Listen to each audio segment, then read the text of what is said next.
Ladies and gentlemen, this is internet personality Vangelus, bringing you a motorcycle toy review. How'd you go in there for a second, didn't I?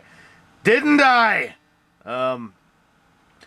This is Transformers Animated Prowl, one of the first wave of the deluxes for that line, who may or may not be available in your area right now, along with some of his other pals, like Bumblebee, Cybertron Mode Optimus Prime, and Lockdown.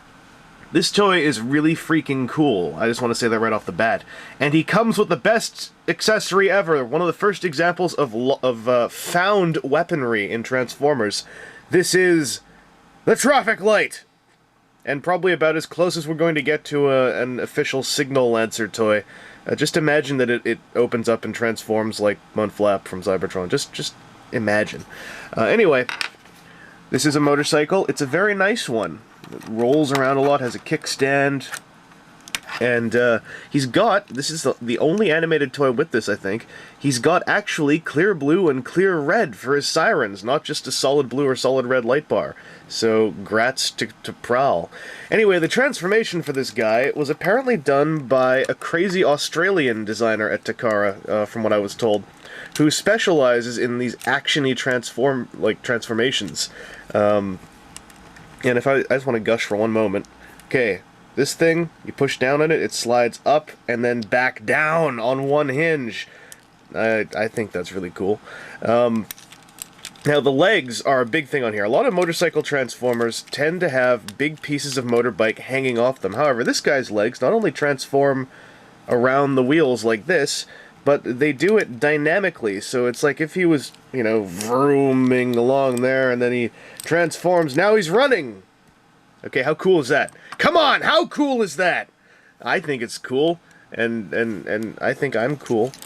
There's actually one flaw with the toys. There's a gas tank, or an engine, sculpted here, but you can barely see it in motorbike mode, and then in robot mode it gets kind of covered up. Also, a bit of automorph. Flip that up, flip this around, and the head comes out. And then, something that you might not realize is that this actually clips together here. So you gotta push a bit for the first couple times, it just clicks nicely. And then the handles, this part amazed me, the handlebars rotate in as well, just to clean up the robot mode even more. And, yeah, this is the best bike Transformer I have ever seen. I remember when the initial pictures showed up of this guy, a lot of people I talked to, myself included, were saying, how the hell does that thing transform? And it's so simple! I love it. So as you can see here, Prowl is like a ninja. He's tremendously posable, and not just tremendously posable, but he's also, no matter what pose you put him in, he looks sleek and ninja-like, partially due to his cool straight hands here. One of the few flaws with this robot mode is you have to, like, kind of you have to do the animated body curve for him to stand with his legs there, which can be a little hard. He could have used heel spurs a lot, because he's got nothing back there. But then again, nothing could fit back there, so we deal with what we deal with, ladies and gentlemen. He's got this weapon in the form of found weaponry. I believe at BotCon 2008, even though Eric Siebenauer wasn't there, it was said that he really wanted to work in found weaponry for a while, so Prowl is such a ninja, he can wrench a traffic light off of a post and swing it around like a woo, yeah. This is stealth ninja tactics. Ah! However, that's not all that he has. He's also got one of the coolest little sets of weapons I've seen in a Transformer, built right into his axle. You can pull these things out, and then with multiple gears, you just go like, voop, and then you got these throwing stars. The only problem is, he has trouble holding them. He can, now, as I say this, it's probably going to go in great, but oh no, it doesn't. So you'd think he can hold them like this, right, because it's aerodynamic, but no. And if you push in too hard, this thumb might snap off, so be careful there. You have to flip these around, and then they go in really nicely, but then they're set back a bit. But the nice thing about the design of these is you can twist them as needed, and then they still look threatening, maybe a little more compact, but then they fit in great. And as I said before, his posability, as he ninja drops his throwing star, his posability means that no matter how idle you try to make him look, he'll... Behold the secrets of Metallicato and Circuit Sue as I drop my throwing star constantly!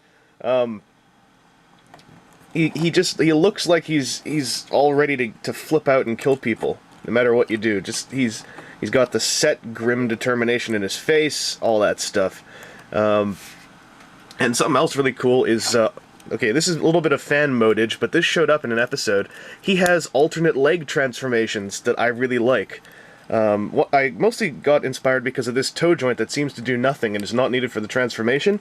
If you fold up his leg with the foot folded down like that, now he has wheel legs, so you can do ninja wheeling stuff or give you a wheel kick to the face like this. And then if you want to take it a step further, this one I kind of figured out by accident, and I thought it was unbelievably cool, but I'm easily impressed like that, is, check this out. Now he's in motorbike legs mode. See? Yeah! Oh, and a little point here. This stuff sticking up here is supposed to be jetpacks. It's the only thing hanging off his entire body, and it works. So, more kudos to this toy. And also, this is a feature that most people are skipping over. These flip around to be like lasers, or tonfas, but it doesn't really do it for me. Anyway, I can't gush enough about this toy. Some of them have issues with the hip joints being loose on these ball joints here. Mine is okay. If you end up with loose hip joints, there are ways to fix that involving anything that you want. Nail polish, super glue, you name it. So there's a solving... There is a solving method for that, but there is a global problem with him that's been on almost all the toys I've been hearing about, is his head. It's a very cool head sculpt, as you can see, but aside from the mouth, which is kind of hard to make out. However, you can already see on mine, there's like scratchiness on the blue on his shades, and there's a little spot of gold on his chin.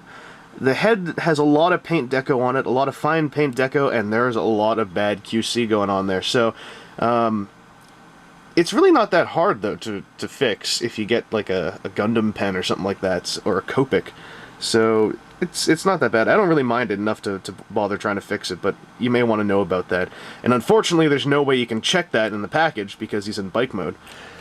Anyway, this is an amazingly cool toy, and I really can't recommend it enough. I do know there's some contention on it among various people, but myself, this is one of the most fun animated toys I've gotten a hold of so far, and it's available for retail now, so you can get it for $10.